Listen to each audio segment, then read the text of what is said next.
Hello, I'm Dean H. Wilde, and I would like to read for you a small portion of my novel, The Crymost.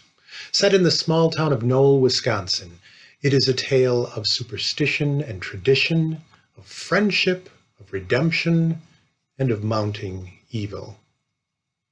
The selection I've chosen is from near the beginning of the book, Part 1, A Long Day, Chapter 4.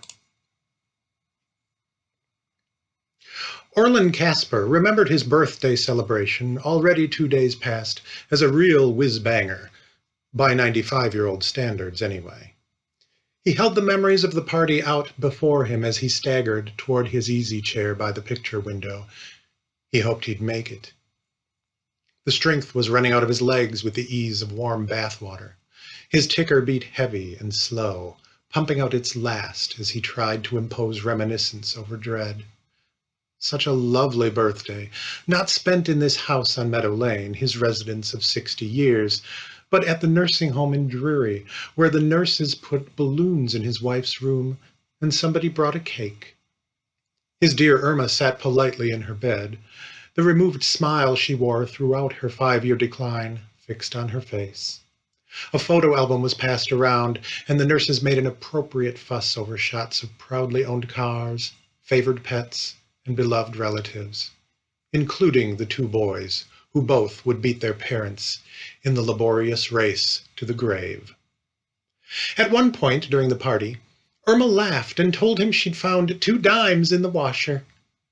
Double-barrel luck, she called it, and then winked at him, just lucid enough to make it cruel. It sent a shiver down his spine and tossed another grain into the remorse that ran and ran like an hourglass in his heart. Yes, sir, a whiz-banger birthday, he thought, and flopped into his chair. His nerve endings buzzed. His little pains, which grew in number too fast to count over the last few years, were absent, fled. If this was the way out of this world, it wasn't so bad on certain levels.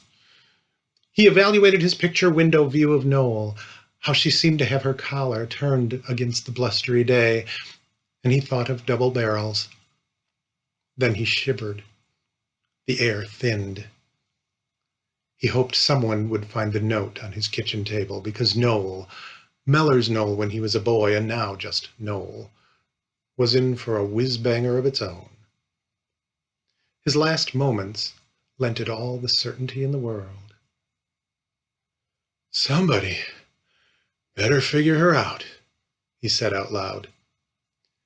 The strange buzz in his nerves rushed in and ate everything up. The room darkened.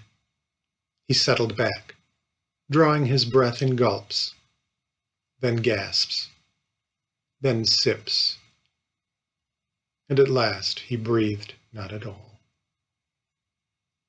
Knoll hunched against the wind.